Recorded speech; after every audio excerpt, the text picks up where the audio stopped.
Hello friends and family, I'm Tom. My wife Melissa is behind the camera today videoing for us, and I am so happy to have you come sit at my table. Today we are going to make cornbread dressing. It's Thanksgiving week, and so you can't have Thanksgiving without having dressing. Now, I'm going to give you a little history of this recipe. When my wife and I started dating, the first time she took me to her parents' house was for Thanksgiving weekend in 1993. Is that right, baby?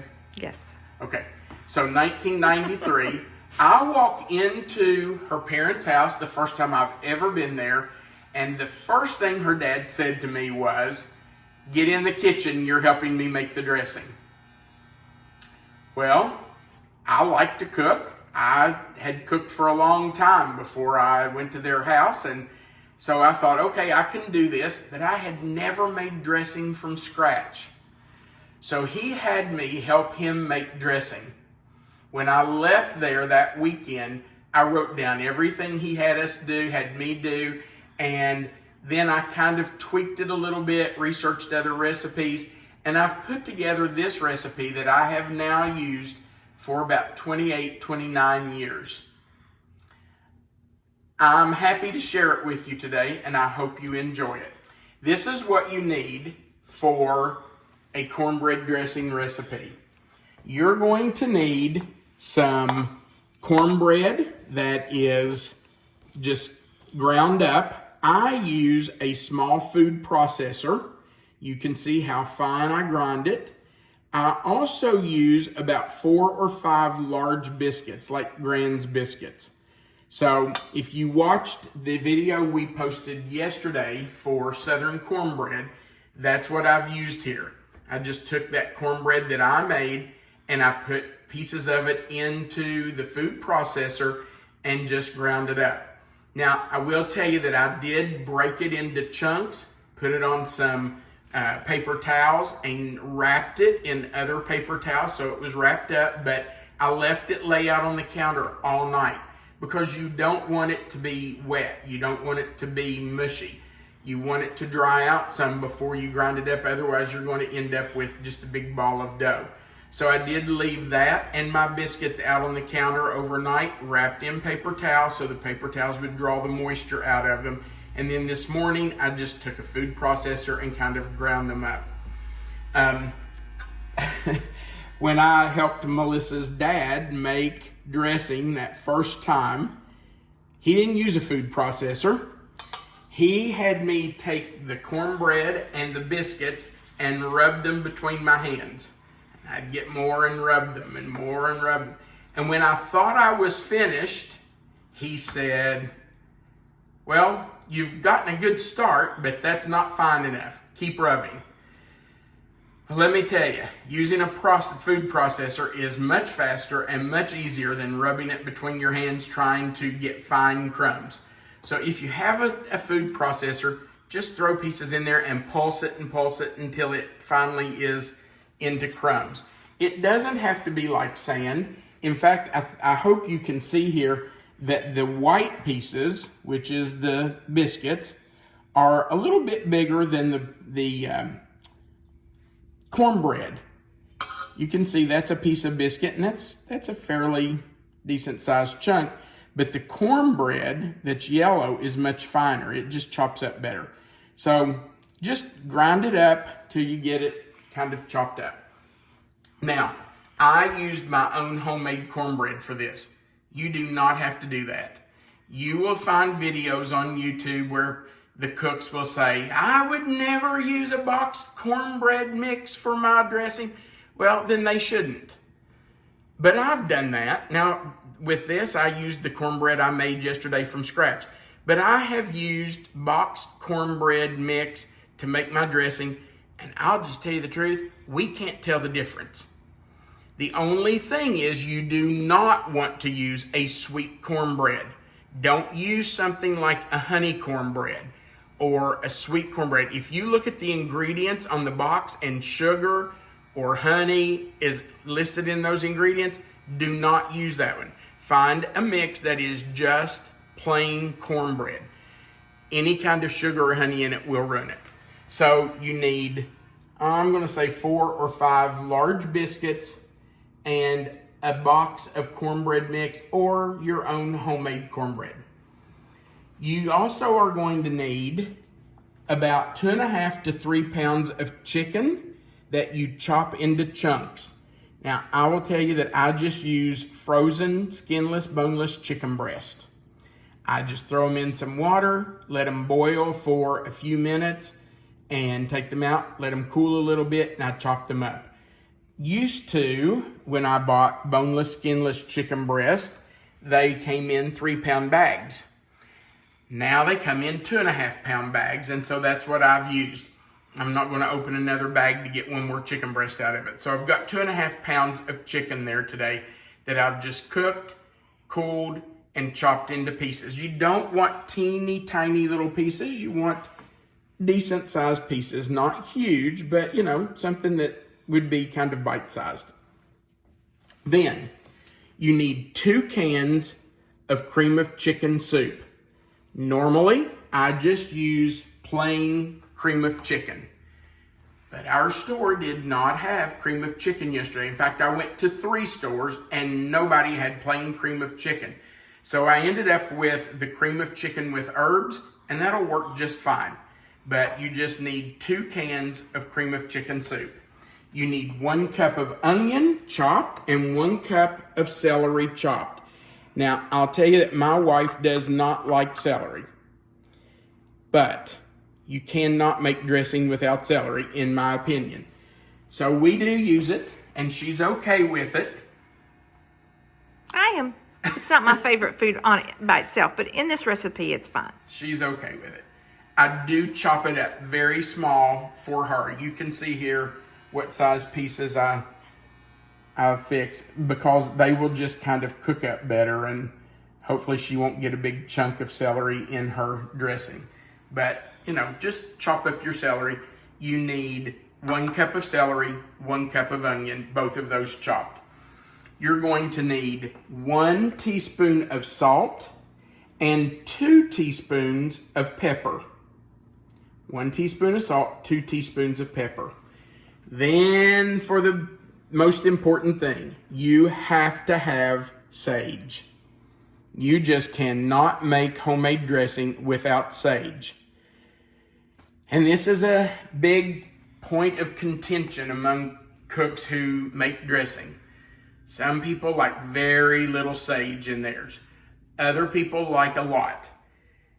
That very first time I made dressing with my father-in-law, well, he wasn't my father-in-law then, he was my father-in-law to be.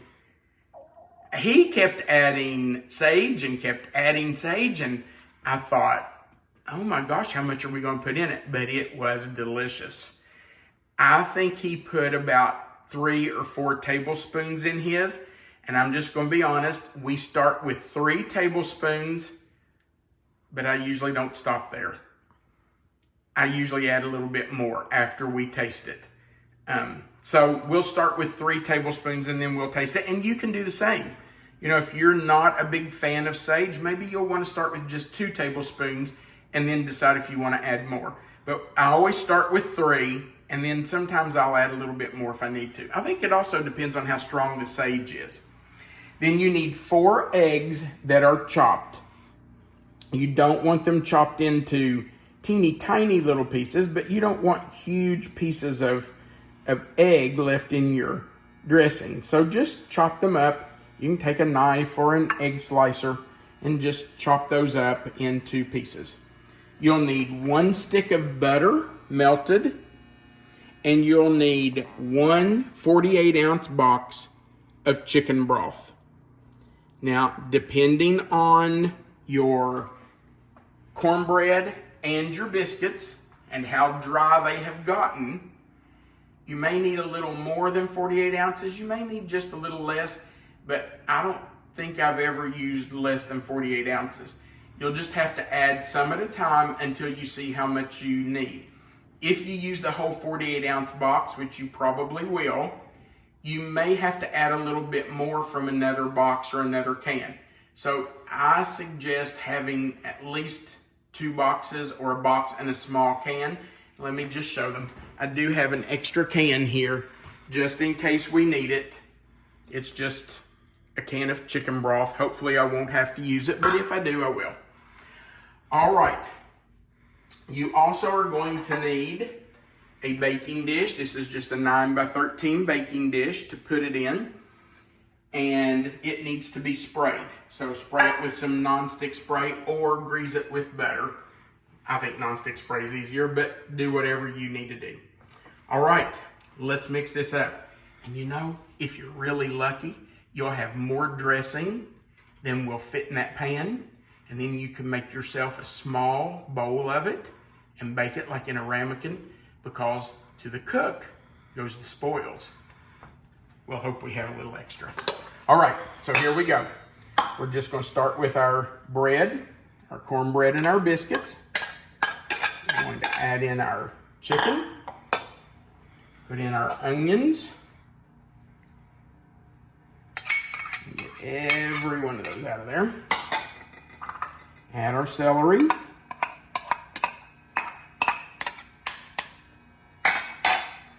And I'm going to put the soup in. Now, I will tell you, there are people, and I guarantee you someone will comment on this video, how horrible soup is for you, that it's full of sodium and it's just terrible for you and you should never use it. Well, if that's how you feel, then you shouldn't use it. We don't feel that way. My father lived to be 89 years old, and he was the king of eating Campbell's soup. So, if you don't want the soup in it, then find something else to replace it. I don't know what that would be, but you can figure it out if you don't want the soup. I'm just telling you how we make it. And of course, I'm going to get every little bit of that out of there. Now, somebody might ask, why do you put the soup in it? Well, the soup just makes it a little more moist, gives it a little bit of moisture to it, and nobody wants dry dressing. I'll just be honest with you. I've eaten dressing in restaurants and on cruise ships that was so dry you had to almost drink a gallon of water to get it down, and nobody wants to do that. So you need your dressing to be moist, which is why we're going to use plenty of, you can move on down here with me, plenty of chicken broth. All right, we're going to do 1 teaspoon of salt. Oh, I know, there's plenty of salt in the soup already. Yeah, well, okay. But I'll put another teaspoon in. And 2 teaspoons of pepper. There's 1 and 2. All right, so we've done that. Now, we need 3 tablespoons of sage. So, and you know, if a little spills over, it's not going to hurt anything. There's 1. Come on, sage. There's 2.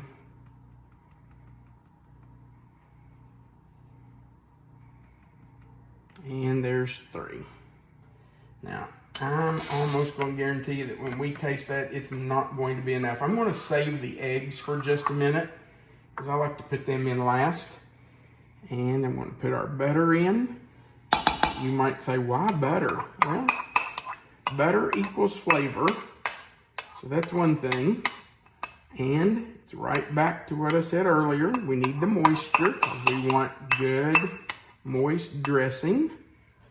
So we're going to add that in. Just kind of stir that up a little bit. And now, You need to shake that? yeah, I probably could. Wouldn't hurt. I'm glad you reminded me of that. Now we're going to start with our chicken broth. And I won't put it all in to start with. I'm going to put most of it in. Save that a little bit right there until we get this started. We'll just start stirring.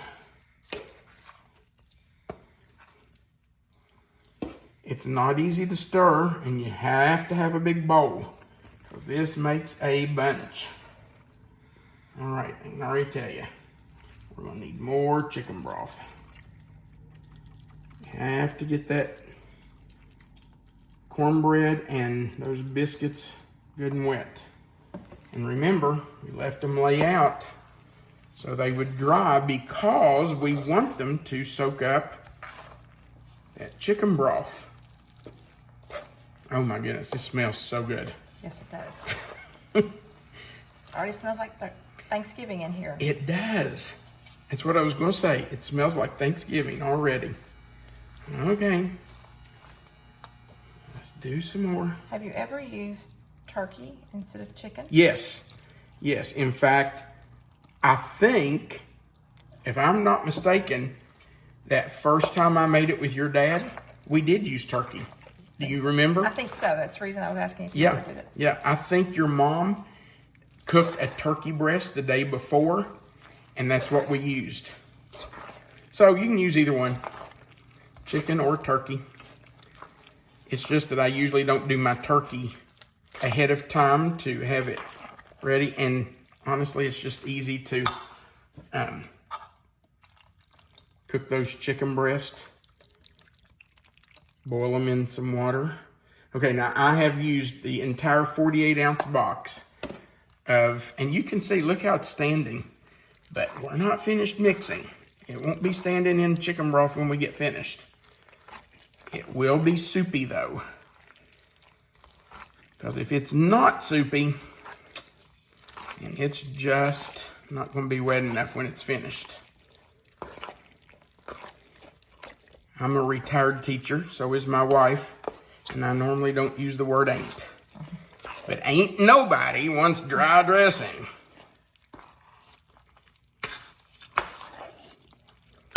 All right, that's pretty moist, but I don't know. Melissa, what do you think? Should I put a little more? I think it looks really good. Do you? I think so. Okay, now here's the important part. We have to taste test it. And you might say, oh my gosh, you're going to eat that raw? Well, what's in it that would hurt you? Everything's already cooked. Everything's cooked that needs to be cooked. And you know what? After I did that cornbread video yesterday, my wife said, you take bites that are too big. And she's right. I don't take princess bites. She said, you had a mouthful of cornbread and you couldn't even talk afterward. Well, that's true. I did. But I don't like little bites.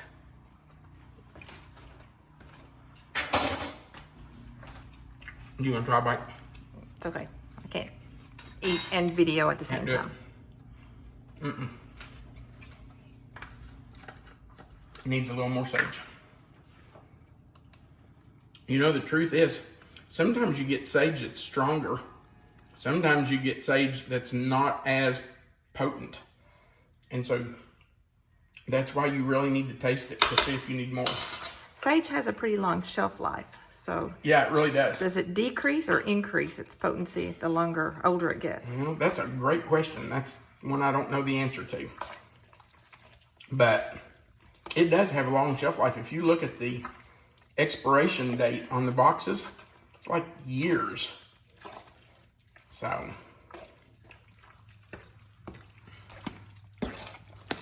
oh goodness, that is so good. This is a clean spoon. I put the other one in the sink, so don't get upset.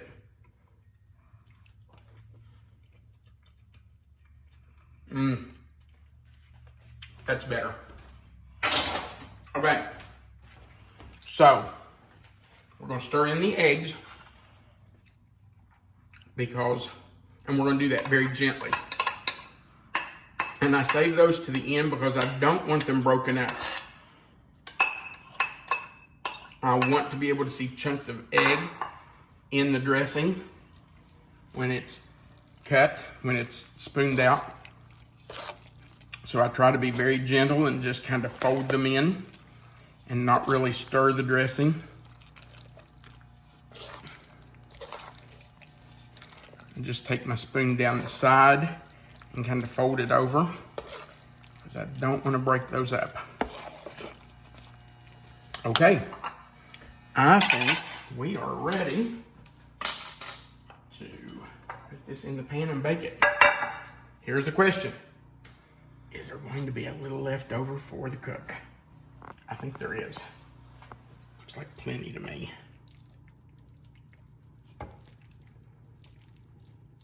And you know, this will puff up just a little bit as it cooks, but not much. So you can fill your pan pretty full. It doesn't have to be, you know, like a cake or something that you have to be careful how much you put in because it'll go over. It's not going to do that. Oh my goodness, that looks so good. And I guarantee you, when we're finished with this video, my wife will be into this. My stomach's already been growling. Hope nobody heard that, but it did. I heard your stomach growling. It is. I heard it while I was cooking. I thought, wonder if they picked that up on the video. Stomach's already growling. Okay, now you can see what's left here. There's quite a bit left. So if you want to, put that in just a smaller pan, bake a second one, or put it in some ramekins and just bake some small ramekins, and you can have that to snack on.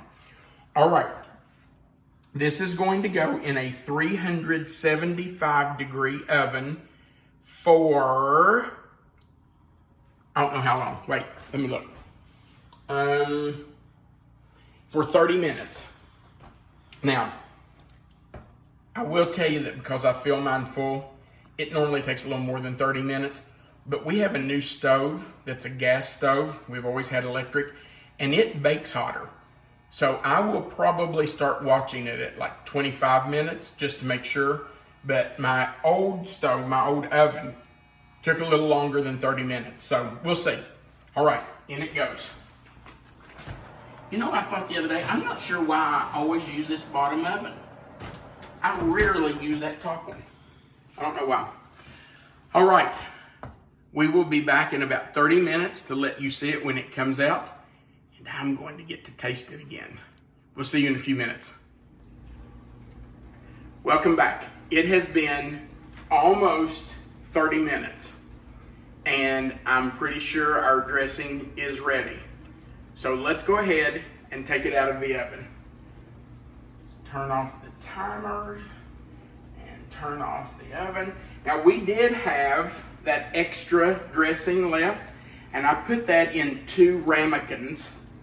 And how convenient is that we had 2 ramekins, one for Melissa and one for me.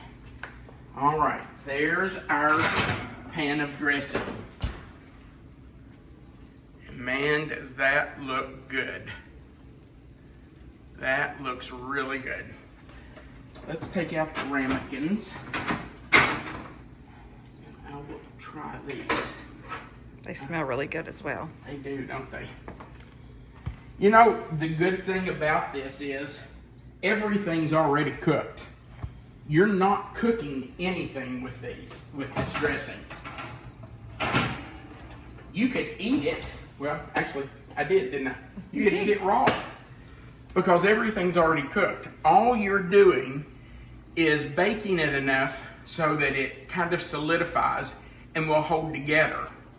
You don't want it to be falling apart. So you don't have to bake it to death. If you overbake it, it's going to get dried out and it's going to get tough.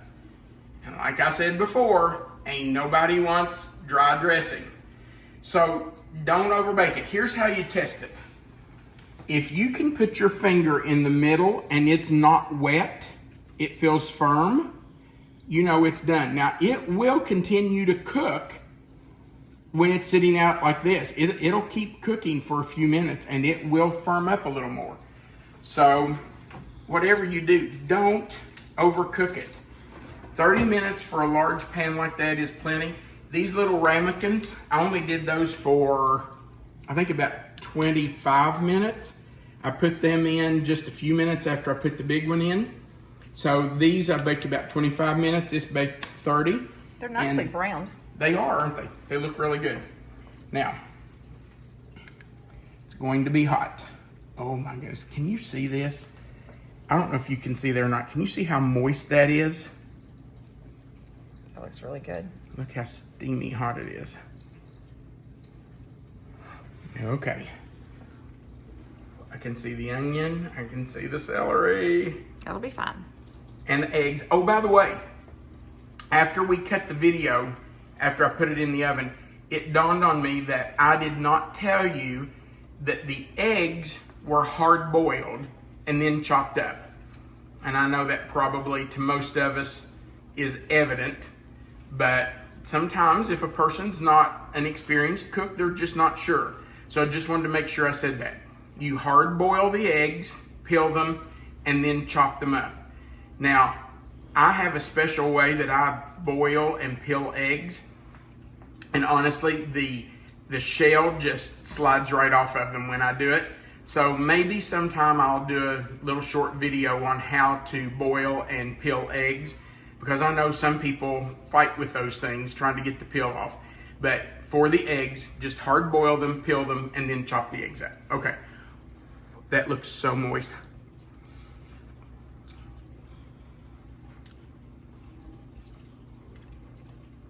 I changed my mind. There's not one for Melissa and one for me. Oh, that's what you think. I think there's two for me. Not a chance. I'm the one with the belly that's growling. And you know I wouldn't do that anyway. I know you wouldn't. That is delicious. Thanks to my father-in-law, Paul, for teaching me how to make cornbread dressing. Daggone, it's good. I could eat that whole pan by myself. I can't because I'm trying to lose a little weight, but I could eat that whole thing. That is one of my very favorite foods of all times. We will enjoy it for Thanksgiving, that's for sure. Oh, we sure will. Guys, we are so appreciative that you are watching our videos. We're having a blast doing them.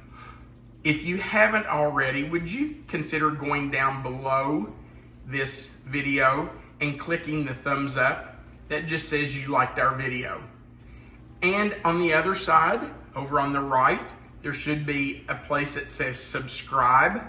If you haven't already clicked that and it says subscribe, would you please click that for us? That helps us build our channel. It doesn't cost you a thing. It just joins you to our channel so that when we do a video, you will get a notification telling you we've added a new one. And then, more than anything, we would appreciate if you would share our videos. All right. Happy Thanksgiving. I hope you make the dressing and your family loves it. Have a great day. And always remember, you can come sit at my table. Bye.